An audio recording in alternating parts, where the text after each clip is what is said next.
નમસ્કાર, હું છું કિરણ કાપુરે. તમે જોઈ રહ્યા છો નવજીવન ન્યૂઝ અને આ કાર્યક્રમ છે બોલે છે વિધાનસભા.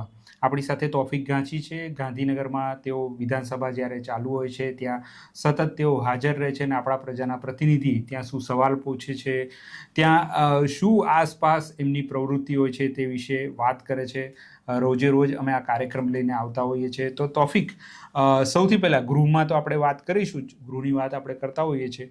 બહાર તમે જે કંઈ ઓબ્ઝર્વેશન હોય, તમે બહુ બધા ઇન્ટરવ્યૂ પણ લો છો ગોપાલ ઇટાલિયાના, ચૈતર વસાવાના કે મેવાણીના, તો એ દરમિયાન કશું ઘટના બની હોય, કશું હોય તો જણાવો અમને.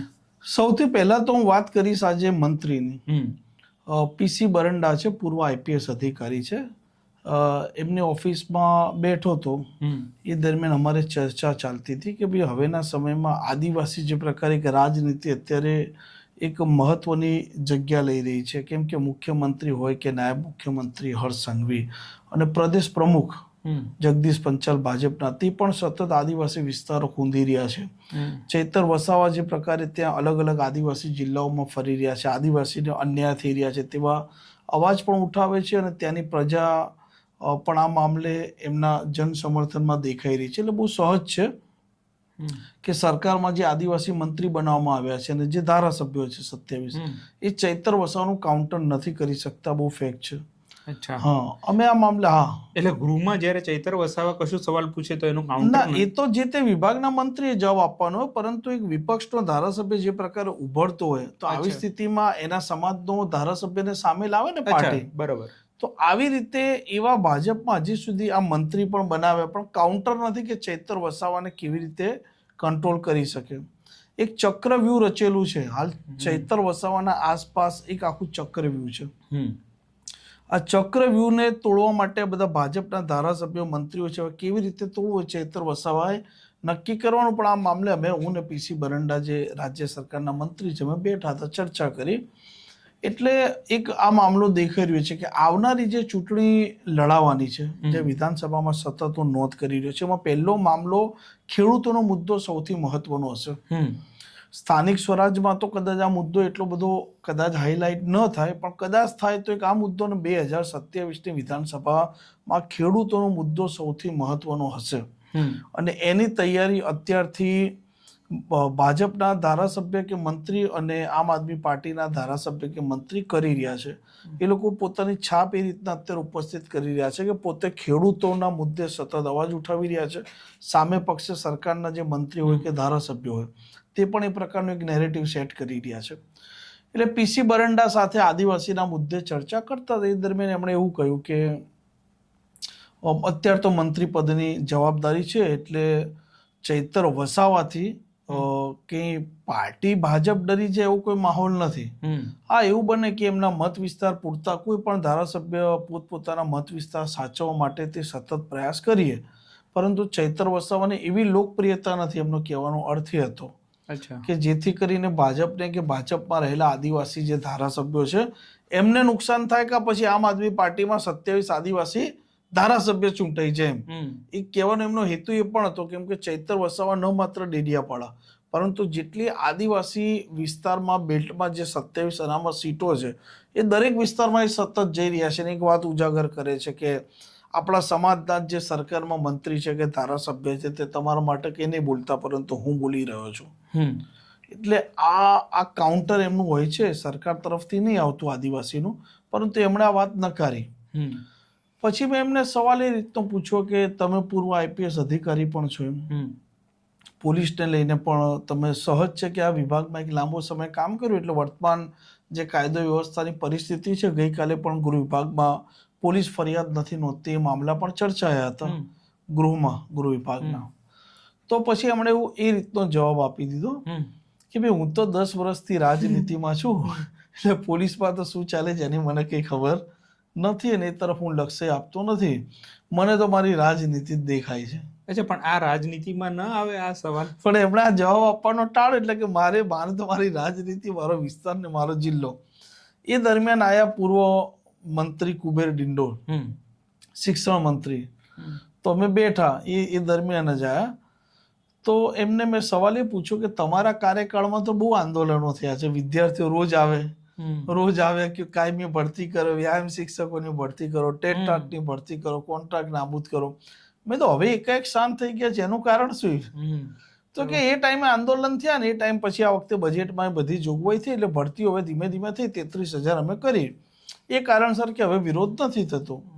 તો મેં તો એવું માની શકાય કે આ આંદોલનને વિરોધ થયો તે કારણસર તમારું મંત્રી પદ જતું રહ્યું? તો કે ના ના ના એમણે એવું કે ના મારું મંત્રી પદ એટલે નથી ગયું, પરંતુ કે જો પદ, પૈસો, પ્રતિષ્ઠા આ બધું કે આવતું જતું રહ્યા, કાયમી કશું નથી. અમારે કે મંત્રી પદ હોય અને બિટવીન ધ લાઈન હું કહું એમ તો ધારાસભ્યની ટિકિટ હોય એ પણ આવતી જતી રહે, જતી પણ રહે કાલે.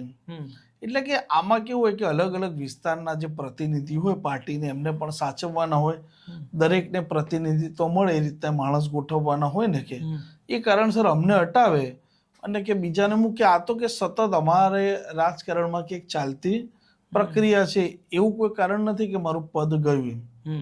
એટલે આજે મંત્રીઓ સાથે સંવાદ થયો. નહીં પણ આ તમે મંત્રીઓ સાથેના સંવાદની વાત કરી તો ખરેખર આ અનાસક્તિ ભાવ જે છે એ ખાલી મોઢે હોય કે અંદર પણ હોય એમનો? સહજ. અચ્છા, સહજ. પણ ચૈતર વસાવાની જ્યારે તમે વાત કરો છો એ તમે જે કીધું તમે ધારાસભ્યને, પણ અત્યારે આખું સરકાર જે છે સંઘવી પણ હર્ષ સંઘવી ડેપ્યુટી સીએમ ત્યાં જઈ આવ્યા. એના પહેલાં વડાપ્રધાન નરેન્દ્ર મોદી ગયા અને આપણે એ સ્ટોરી પણ કરી ચૈતર વસાવાને કેવી રીતના ત્યાંથી એમની જે નેતાગીરી છે એ પૂરી કરવી એના માટે. પણ ચૈતર વસાવા ગૃહમાં કેવા છે એ આપણે આ કાર્યક્રમમાં ચર્ચા નથી થઈ અત્યાર સુધી. ગોપાલ ઇટાલિયાની થઈ, મેવાણીએ શું સવાલ પૂછ્યા, પણ ચૈતર વસાવા એ કયા સવાલ કર્યા છે કાં તો એમનું પરફોર્મન્સ શું રહ્યું આમાં? હું એ પહેલા એક ઘટના કહું જે મેં નોંધી. ચૈતર વસાવા ગઈકાલે સાંજે નીચે હતા અને આ જ મામલે એમના સાથે હું ઇન્ટરવ્યુ કરી રહ્યો હતો કે ભાઈ જે પ્રકારે ભાજપ તમારા વિસ્તારમાં સક્રિય થઈ રહ્યું છે એના તમે કયા કારણો માનો છો? તો અને એ જ દરમિયાન ઘટના એવી બની કે સત્તા પક્ષના દંડક છે, બાલુભાઈ તરીકે ઓળખે છે, બાલકૃષ્ણ શુક્લ, જે પોતે વડોદરાના ધારાસભ્ય છે.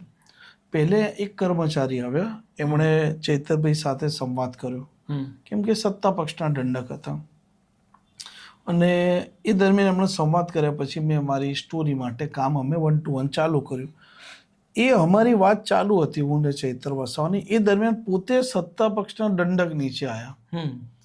એ પોતે નીચે આવ્યા, એમણે રાહ જોઈ જ્યાં સુધી અમારું ઇન્ટરવ્યુ ન પત્યું, ત્યાર પછી એ લોકો ખૂણામાં સંવાદ કર્યો અને પછી એ લોકો સાથે જતા રહ્યા. દંડક મતલબ જે વિધાનસભામાં ગૃહની જે કામગીરી ચાલે એમાં જે પણ સત્તા પક્ષ કે વિપક્ષ એના એક દંડક હોય. એનું કામ એવું હોય કે એમના જે ધારાસભ્ય છે એ ધારાસભ્યોના એ મોનિટર આપણે કહી શકીએ કે ભાઈ કોઈ પણ પ્રકારની ગૃહની કોઈ પણ કામગીરી હોય કે સમય વધારવો છે તો એક દંડક પ્રસ્તાવ મૂકે તો બીજા દંડક એને અનુમોદન આપે. એટલે અધ્યક્ષને કોઈ પણ પ્રકારની કોઈ ધારાસભ્ય ભાજપના હોય, કોંગ્રેસના હોય કે અન્ય કોઈ હોય એ ગાંઠી નથી રહ્યા પાર્ટીના, તો ધારાસભ્ય ને સીધી અધ્યક્ષ ટકોર કરે. મામલો ધારો કે ભાઈ કોઈ વિરોધ થયો તો 10 ધારાસભ્ય ઉભા થયા તો અધ્યક્ષ 10 ધારાસભ્યને ના ટોકે, પરંતુ એ દંડકને કે ભાઈ તમે તમારા ધારાસભ્ય છે એને સમજાવો. મતલબ સીધા સંવાદ એ લોકોનો થાય અધ્યક્ષના સાથે. એટલે એ જે સામાન્ય આપણે વાત કરીએ સામાન્ય શબ્દોમાં તો એ ધારાસભ્યોના એ મોનિટર એમના થકી આ સંવાદ કરે અધ્યક્ષના સાથે, સામે પક્ષના દંડક સાથે સંવાદ કરે. એટલે ચૈતર વસાવા છે, ચૈતર વસાવાનો આ જે પ્રકારે નીચે આવ્યા અને એમના સાથે સંવાદ કર્યો હશે ગૃહના કામકાજને લઈને, એમને જે પણ કોઈ નિર્ણય કરવાનો હશે, પરંતુ નીચે આ એ મોટી વાત છે. મુદ્દો શું હતો એ મોટી વાત નથી. એ નીચે આવ્યા. બીજું એક અધિકારી સાથે સંવાદ થયો ગઈકાલે સંવાદ થયો તો ચૈતર વસાવાને લઈને અધિકારીઓમાં એક ગણગણાટ એવો છે કે ચૈતર વસાવા ગૃહમાં જે પ્રકારે એમની જે સંસદીય પ્રણાલી છે એને ફોલો કરે છે. અને જે પ્રકારે પ્રશ્નો પૂછે છે તો ટુ ધી પોઈન્ટ જ વાત કરે છે. આક્રમકતા નથી વાપરતા, મંત્રીએ મને ખોટો જવાબ આપ્યો, આ કર્યું તે કર્યું, એવી દલીલો નથી હોતી. ચૈતર વસાવા એક શિસ્તમાં હાલ અંદર વર્તી રહ્યા છે અને અત્યારે ચૈતર વસાવા આ મામલે સતત ચર્ચામાં પડે છે. પણ હવે ચૈતર વસાવાએ કયા પ્રશ્નો ઉપાડ્યા, જો એ તમને ખ્યાલ હોય તો?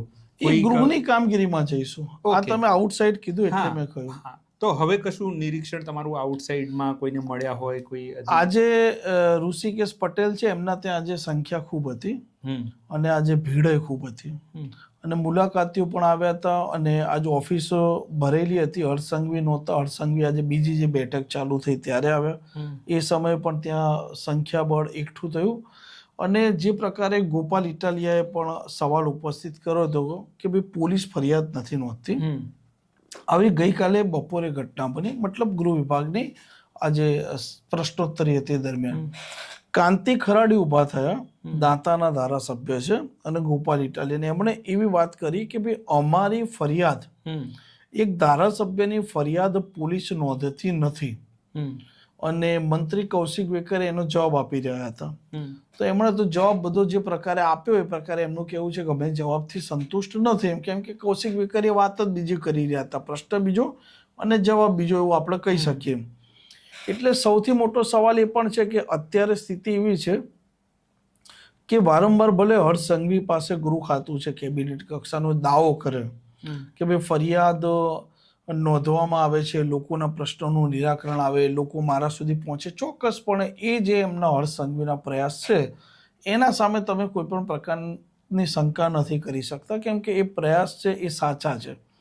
પરંતુ ગ્રાઉન્ડ લેવલની રિયાલિટી એ જ છે કે આજે થાણા અમલદારો કે જે ટેબલ પર બેસતો જે પીએસઓ છે, કાં જે બીટ જે પીએસઆઈ હોય છે, બીટ જમાદાર હોય છે, ક્યાં પછી પીએસઓ ને તમે અરજી આપો ને જે તે બીટમાં ફોરવર્ડ થાય, એમાં કેવળ અને કેવળ નાના જે મામલા હોય છે એમાં પોલીસવાળા હોય કે આ પીએસઆઈ હોય ધક્કા જ ખવડાવતા હોય છે. અરજદાર છે એના સાથે બરછટપણાથી જ વ્યવહાર કરે છે. આ ફેક્ટ વસ્તુ છે ને છે. આ ઘટના સ્વીકારવી રહી અને આ જ મામલો એમણે કાલ ઉજાગર કર્યો હતો. પોલીસ ભલે ગમે એટલા દાવા કરે, પરંતુ આ વાસ્તવિકતા છે. ગાંધીનગરથી મંત્રી ગમે એટલા પ્રયાસો કરે, ગમે એટલા આઈપીએસઓને જવાબદારી સોંપી દેવામાં આવે, પરંતુ આ પીએસઓ, આ બીટ જમાદાર, આ પીએસઆઈ એ જ્યાં સુધી કે આ પીઆઈ એવું નહીં સમજે કે આવનારો વ્યક્તિ છે તેમાંથી મારા પરિવારનો જ કોઈ સભ્ય હતો અને એના સાથે આવી રીતે વર્તન થયું હોત તો શું થતું. જે દિવસે પોતે આ ગુજરાત પોલીસમાં કામ કરનારા પોલીસ કર્મચારી અને અધિકારી આવનારો અરજદાર છે જે પીડિત છે એને પોતાના પરિવારના વ્યક્તિ જો એ જગ્યા હોય એને મૂકીને જોશે, એ દાડા પ્રશ્નોનું નિરાકરણ આવી જશે. હવે હું ગૃહની વાત કરું તો ગૃહમાં જે પ્રકારે એક તોફિક આમાં કે આ સ્ટેટમેન્ટ જે તમે આપ્યું ઇન જનરલ, જે પોલીસ સ્ટેશનમાં જે કંઈ હોય પદાધિકારી કે, તો આ જે વાત છે આ આટલી ઓપન વાત હોય તો એ જે ડેપ્યુટી સીએમ છે, ગૃહમંત્રી, એમને એનો ખ્યાલ નહીં હોય? ગૃહમંત્રીને બધી ખબર છે, હર્ષ સંઘવીને. અચ્છા, બધી ખબર છે, પરંતુ એ ઉપરથી આદેશ આપે છે. હું હર્ષ સંઘવીની ઓફિસમાં બેસું છું, મને ખબર છે, ત્યાંથી આદેશ આપવામાં આવે છે, પરંતુ ઉપરથી તમને ફોન કરીને કે લેખિત કે પરિપત્ર રૂપે આદેશ આપ્યો, પરંતુ કામગીરી કરવા થોડી હર્ષ સંઘવી ત્યાં જવાના છે. એ તો નીચેના તાબાના માણસે જ કામ કરવાનું છે. પરંતુ એ લોકોમાં એટલું બળછટપણું આવી ચૂક્યું હોય છે અને એ જ કારણસર આ રાજ્યના લોકો હોય કે થાણા વિસ્તારના લોકો હોય એમને ભોગવવું પડે છે. ઓકે, તો આનો કશું એમ એસ સચ એવો ઉકેલ નથી, વારંવાર સૂચના આપ્યા સિવાય? સૂચના વારંવાર આપે રાખ્યા છે, બીજો આનો કોઈ ઉકેલ મને તો કંઈ દેખાતો નથી. એક જ ઉકેલ છે કે આ અધિકારીઓ કે કર્મચારીઓ પોતાના પરિવારનો વ્યક્તિ એના પોલીસ સ્ટેશન આવે છે એવું વિચારીને જો એમાં આગળ વધે તો કઈ રસ્તો છે, બાકી શક્યતા ઓછી છે. દરેક કરે છે એવું નથી, પરંતુ મોટા ભાગના કિસ્સામાં આ હકીકત છે. ઓકે, અને હવે જે આપણે ગૃહ તરફ આગળ વધીએ કે ગૃહમાં જે ચર્ચા થઈ, આપણે ગઈકાલની પણ વાત તમે મૂકી શકો ને આજની પણ વાત મૂકી શકો, એટલે એમાં કયા પ્રશ્નો એવા ચર્ચાયા? પેલા જે ધારાસભ્ય હતા જેમણે આપણે પરમ દિવસે વાત કરી કે બાળકો હવે સ્વાદ અને નાકથી સૂંઘીને જે કંઈ એ જ આહારને સારો માને છે, એની તો બહુ ટીકા થઈ. પછી બીજા દિવસે જે આપણે કાર્યક્રમ કર્યો એના બીજા દિવસે અખબારોમાં પણ આવી કોઈ ઘટના હોય તો એ ચોક્કસથી કહેજો કે ભાઈ જે ધારાસભ્યને એવી સેન્સ પણ નથી કે ભાઈ આ મુદ્દો ગૃહમાં આવી રીતે મુકાય, એ મુદ્દાની ઇન્ટેન્સિટી ના સમજ્યા હોય? એકચ્યુઅલમાં મામલો એ છે કે જે પ્રકારે સભ્ય સવાલ પૂછે છે એનાથી જવાબ જે આપી રહ્યા છે મંત્રીઓ, એ મંત્રીઓના જે જવાબ હોય છે ને એ વિચિત્ર તર્ક હોય છે અને એ કારણસર મંત્રીને એવું લાગતું હોય છે કે એમને આત્મસંતોષ થાય કે મેં જવાબ આપ્યો, પરંતુ વાસ્તવિક રૂપે એવી ઘણી કિસ્સા અમે જોઈએ છે કે કોઈ સભ્ય સવાલ પૂછે છે એનાથી વિપરીત જ મંત્રીનો જવાબ હોય છે, મતલબ એના સવાલ રિલેટેડ બંધ બેસતું થતું નથી. અને આ જ મામલાને લઈને વારંવાર જે પ્રકારે Gopal Italia point of order ઉઠાવે છે કે ભાઈ ગૃહમાં પ્રશ્નોના જે સમય હોય છે તેમાં લોકોના પ્રશ્નોની ચર્ચા થવી જોઈએ, ફાલતુ ન થવી જોઈએ. અને એક વસ્તુ જે હું સતત નોટિસ કરી રહ્યો છું કે ગોપાલ ઇટાલિયા અને મંત્રી અર્જુન મોઢવાડિયા એ વારંવાર સામે આવી રહ્યા છે. આજે પણ એવું થયું, ગઈકાલે પણ એવું થયું, આના પહેલા પણ એવું થયું હતું. અને એનું કારણ હું એવું માનું છું કે ગોપાલ ઇટાલિયા વારંવાર જે આઉટસાઇડ હાઉસના બહાર નિવેદન આપતા હોય છે, કેમ કે એમના મત વિસ્તારના લોકોને એ લોકો લાવે છે, એમને વિધાનસભા બતાવે છે અને પછી એ સીડી પર બેસાડી એમને સમજાવે છે અને વિડીયો બનાવે છે. એમાં એવું કહે છે કે તમે જોયું આ મંત્રીઓને કઈ ખબર પડે છે? આ મંત્રીઓ છે એ લોકો પટાવાળા જેવી સ્થિતિમાં પણ છે. એ તો એનાથી વધારે થોડો વિચિત્ર શબ્દ વાપરે છે, પણ મારે શબ્દ નથી વાપરવો, પરંતુ એવું કહે છે કે જો પટાવાળા એમના કરતા સારા. આવું વારંવાર કહીને મંત્રીઓ છે ને એમને ક્ષોભજનક સ્થિતિમાં મૂકતા હોય છે. જાહેરમાં નિવેદન આપ્યો એટલે અન્ય કોઈ મંત્રીને તો કદાચ આ મામલે માઠું લાગતું હોય કે નહીં લાગતું એની તો મને નથી ખબર, પરંતુ અર્જુન મોઢવાડિયા છે ને એમને તો લાગે જ છે. એ મેં આજે નોટિસ કર્યું, કેમ કે અર્જુન મોઢવાડિયા પણ આજે આ મામલે પોઈન્ટ ઓફ ઓર્ડર ઉઠાવ્યો હતો. અને પોઈન્ટ ઓફ ઓર્ડર શું હતો એ પણ હું જરા વાંચી લઉં કે હમણાં પોઈન્ટ ઓફ ઓર્ડર જે પ્રકારે ગૃહમાં જે પ્રકારે કામગીરી કરવાની હોય છે, કે જે પ્રકારે સવાલો પૂછવાના હોય છે, એ નિયમ છે ને નિયમને આધીન પૂછવાના હોય છે. પરંતુ ગોપાલ ઇટાલિયાને એવું કહ્યું કે ગોપાલ ઇટાલિયા વારંવાર જે પ્રકારે જ્ઞાન પીરસી રહ્યા છે ને એને લઈને એમણે પોઈન્ટ ઓફ ઓર્ડર ઉઠાવ્યો. એમણે એવું કહ્યું કે ભાઈ ટુ ધી પોઈન્ટ વાત કરો, ટુ ધી પોઈન્ટ તમે જવાબ માંગો. પછી અધ્યક્ષે પોઈન્ટ ઓફ ઓર્ડર છે એમનો ગ્રાહ્ય રાખ્યો.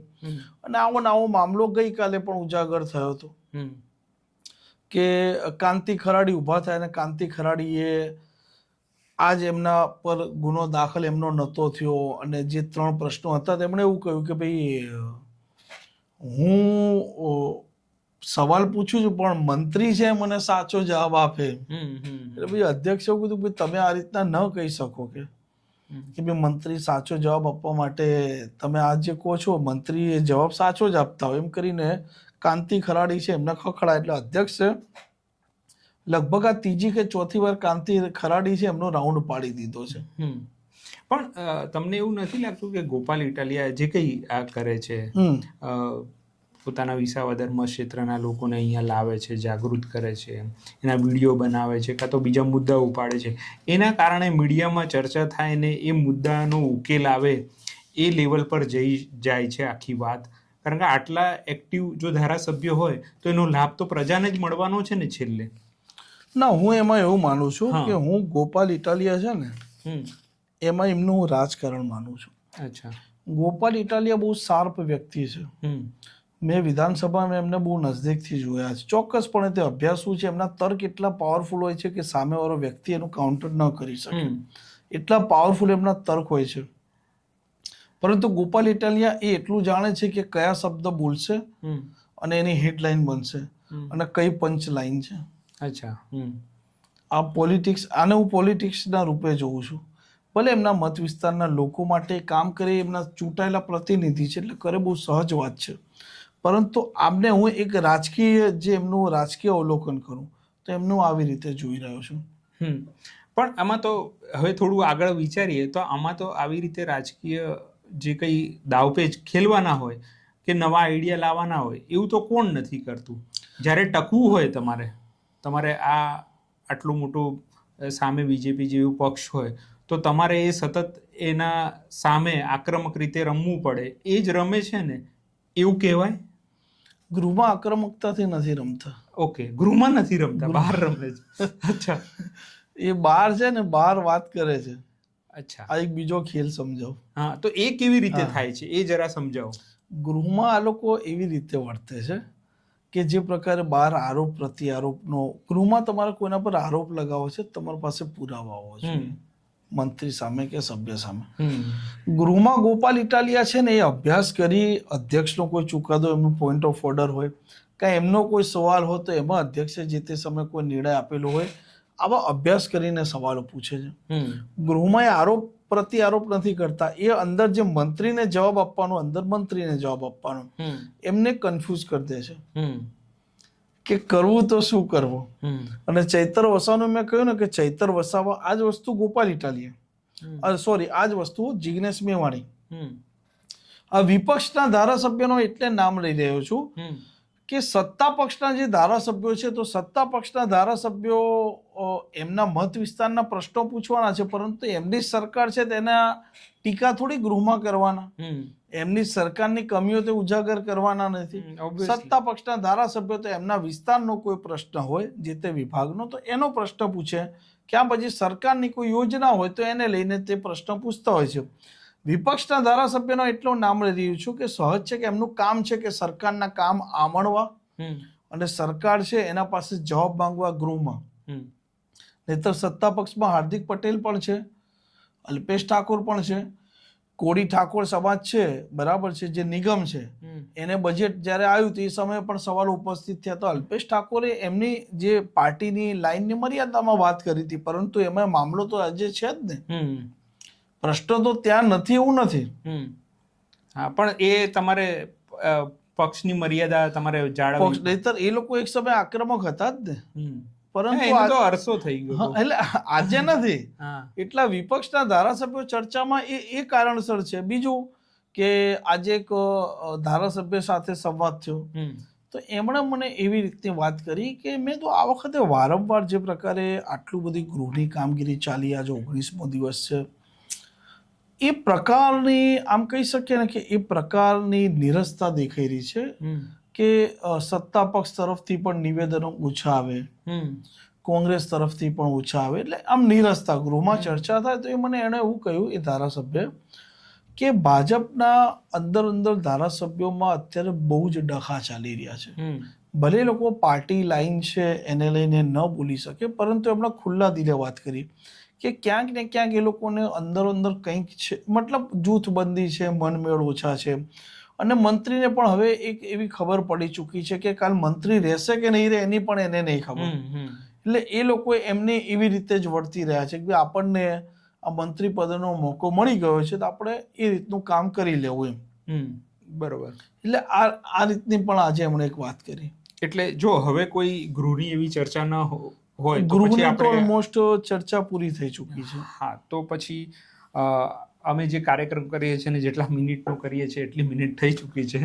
એટલે આ પ્રકારનું જે વિધાનસભાનો કાર્યક્રમ છે અમે દર રોજ તમારી સમક્ષ લાવતા હોઈએ છીએ. તો બોલે છે વિધાનસભામાં અત્યારે મને અને તોફિક ગાંચીને રજા આપશો. નમસ્કાર.